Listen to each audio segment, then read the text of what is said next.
अस्सलाम वालेकुम मेरे डियर स्टूडेंट। आज हम थोड़ी प्रैक्टिस करेंगे कि आप लोगों ने कितना जो है ना सीखा है। हम किस पे प्रैक्टिस करेंगे? पास्ट इंडेफिनिट में। ठीक है, हमारे जुमले क्या होंगे? अगर हम उर्दू में कहना चाहें कि मैंने कल खाना खाया था, तो फिर हम इसको इंग्लिश में किस तरह कहेंगे? मैंने कल क्या कल मैंने खाना खाया था? did I eat आपको इंग्लिश में क्या कहेंगे? हाँ, when did I eat lunch yesterday? Good. When did I eat lunch yesterday? कौन सा भी खाना हो फिर आप वो अपने हिसाब से देते ही हैं। ठीक है। क्या कल मैंने क्रिकेट खेला था? Did I play cricket yesterday? हाँ, did I play cricket yesterday? ठीक है। क्या कल मैंने दूध पिया था? Did I drink milk yesterday? Yes.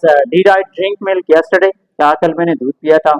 इसी तरह क्या कल हम बाजार गए थे? Did we go to bazaar yesterday? हाँ, बाजार यानी बाजार भी कह सकते हैं, मार्केट भी कह सकते हैं। ठीक है। क्या कल बच्चों ने शोर किया था? Did the children make a nice yesterday? Good. Did the children mechanise yesterday? क्या कल बच्चों ने शोर किया था? हाँ, कल बच्चों ने शोर किया था। Yes, the children made a nice. Good good. Yes, the children made a nice yesterday. ठीक है। इसी तरह आप लोग के ज़हन में और ऐसे जुमले हो, आप बताएं